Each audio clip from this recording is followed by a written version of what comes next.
ये बात है सन 1498 की। पाली के कुड़की गांव की शाही हवेली में राव रतन सिंह बड़ी बेचैनी से चहलकदमी कर रहे थे। वो मेड़ता के शासक और वीर योद्धा दद्दा जी के चौथे बेटे थे। उन्हें इंतजार था एक शुभ सूचना का, क्योंकि उनकी पत्नी वीर कुमारी का प्रसव चल रहा था। रतन सिंह बार बार भगवान कृष्ण को याद कर रहे थे और मन्नतें मांग रहे थे।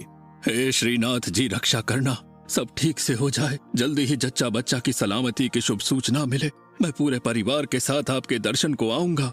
और जल्द ही हवेली नवजात कन्या की किलकारियों से गूंज उठी। वो कन्या थी मीरा, जोधपुर के शाही घराने की नन्ही कुंवरबाई सा। वो मीराबाई के परदादा महाराज जोधा जी ही थे, जिन्होंने जोधपुर बसाया था। जोधा जी के चौथे बेटे वीर राठौड़ राजपूत दद्दा जी, जिन्होंने मालवा के सुल्तान महमूद शाह खिलजी को हराकर मेड़ता को अपने अधीन कर लिया था और फिर बस वहीं पर बसकर मेड़ता का राज करने लगे। दद्दा जी के चौथे बेटे थे राव रतन सिंह, वो ही मीराबाई के पिता थे। इस तरह मीराबाई जन्मी थी वीर राठौर राजपूतों के वंश में। इसीलिए तो वो बचपन से ही अपनी जिद की पक्की थी। दद्दा जी का पूरा परिवार कृष्ण भक्त था। वो खुद साधु संतों की सेवा में बढ़ चढ़कर आगे रहा करते थे। मीराबाई को भी अक्सर अपने साथ लेकर मंदिर जाया करते थे। शाही हवेली में भी खूब साधु संतों का आना जाना हुआ करता था। मीराबाई उनसे बचपन से ही श्री कृष्ण के भजन और कथाएं सुना करती थीं। उनके मन में श्री कृष्ण के लिए बचपन से ही सहज आकर्षण बस गया था।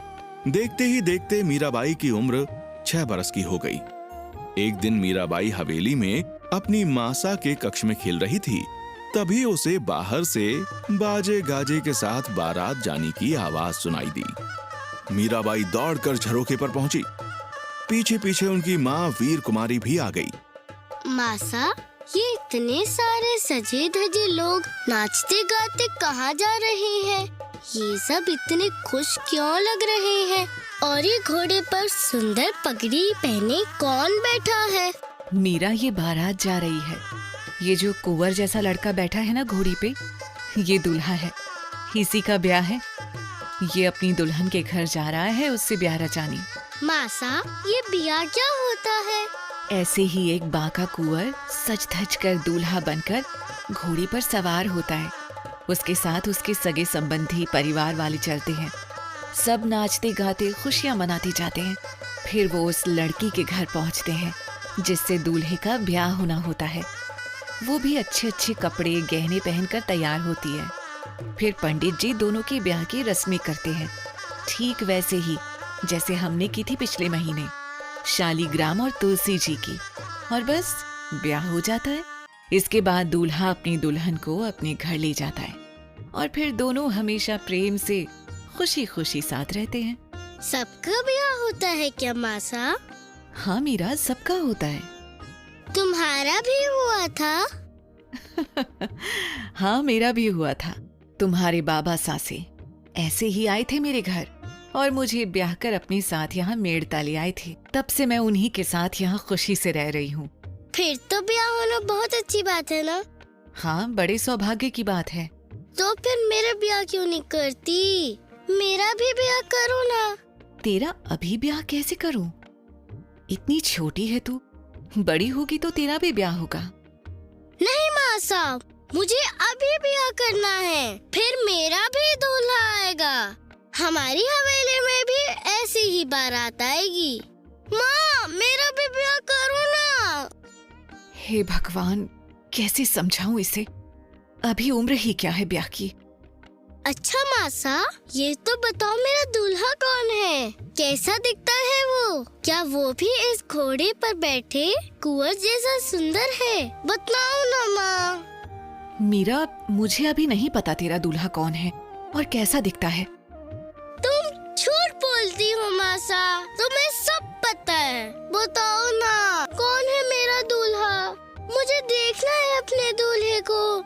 मीराबाई की बार बार जिद भरे सवाल सुनकर वीर कुमारी परेशान हो गई और उन्होंने मीराबाई को टालने को यूं ही कह दिया। वो जो हमारे मंदिर में मूर्ति है ना, गिरधर गोपाल की, वही है तेरा दूल्हा। वही आएगा और तुझे ब्याह कर ले जाएगा। अब मेरा पीछा छोड़। मीराबाई को टालकर माँ अपने काम में लग गई, लेकिन मीराबाई बड़े उत्साह से भागकर हवेली के मंदिर गई और गिरधर गोपाल के सामने आकर बैठ गई।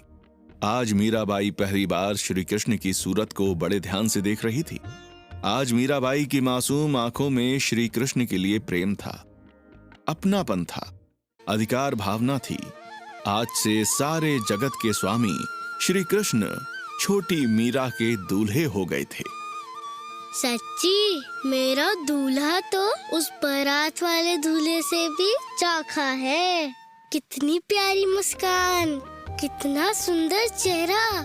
मेरा दूल्हा संसार का सबसे सुंदर दूल्हा है। सब मेरे दूल्हे की भक्ति करते हैं, अब मैं भी करूँगी। फिर मेरी भक्ति से प्रसन्न हो गिरधर गोपाल आएंगे और मुझे अपने घर ले जाएंगे। उस दिन मीराबाई का सच में ब्याह हुआ था। तन से ना सही, पर मन से वो ब्याहता हो गई थी।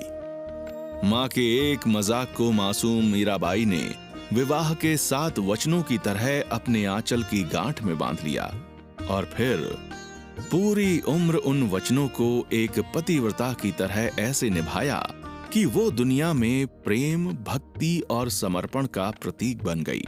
उस दिन के बाद से मीराबाई रोज सुबह मंदिर पहुंच जाती, अपने दूल्हे गिरधर गोपाल की खूब सेवा करती, आरती, भोग, प्रसाद सब अपनी देखरेख में कराती। एक दिन राव रतन सिंह मीराबाई के लिए जोधपुर से सुंदर आभूषण और लहंगा लाए। मीरा बेटी देखो, हम तुम्हारे लिए क्या लाए हैं। क्या लाए हैं बाबा साहब, दिखाइए। ये सुंदर मोतियों की माला और लहंगा मेरी प्यारी बिटिया के लिए। पर बाबा साहब, ये तो नीला है, पीला क्यों नहीं लाए? मगर मीरा, तुम्हें तो नीला रंग पसंद है ना? हाँ, मुझे तो पसंद है, लेकिन मेरे दूल्हे गिरधर को तो पीला रंग ही पसंद है ना। वो तो पीताम्बरधारी है। अब अगर मैं ये लहंगा पहनूंगी तो उनको अच्छा नहीं लगेगा ना। इसीलिए आप आगे से मेरे लिए पीले रंग के वस्त्र ही लाना। बिना नीला लहंगा लिए केवल माला लेकर मीराबाई वहां से चली गई। वीर कुमारी अपनी बेटी की भोली बातों पर हंस पड़ी, लेकिन राव रतन सिंह को थोड़ी चिंता हुई। वीरबाई साहब, हमारी मीरा तो श्री कृष्ण की जोगन बनती जा रही है। उनको सच में अपना पति मान बैठी है। अगर इसका ये पागलपन बड़े होकर भी चलता रहा तो? आप चिंता न करें, मीरा अभी बच्ची है, कोई भाई बहन भी नहीं है साथ खेलने को। ये तो अच्छा ही है कि भगवान से ही दिल बहला रही है। कम से कम इधर उधर की बातों में तो नहीं पड़ेगी। बाकी जब समय आएगा तो अपनी सहेलियों को देखकर खुद ही ब्याह के लिए तैयार हो जाएगी। भगवान करे ऐसा ही हो। मीराबाई के माता पिता अगले दिन मंदिर में ये देखकर हैरान रह गए कि वो महंगे मोतियों की माला भी मीराबाई ने गिरधर के गले में पहनाई हुई थी। मीराबाई के मन में श्री कृष्ण के प्रेम का जो बीज पड़ा था वो धीरे धीरे अंकुरित होने लगा। जिन वीर राजपूतों ने अब तक तलवारों की धार देखी थी, अब उनका सामना प्रेम और भक्ति की ताकत से होना था। लेकिन उसमें अभी थोड़ा समय था। कैसे गुजरा मीराबाई का बचपन? क्या मिले मीराबाई को उसके मनमोहन? जानने के लिए चलिए अगले एपिसोड पर।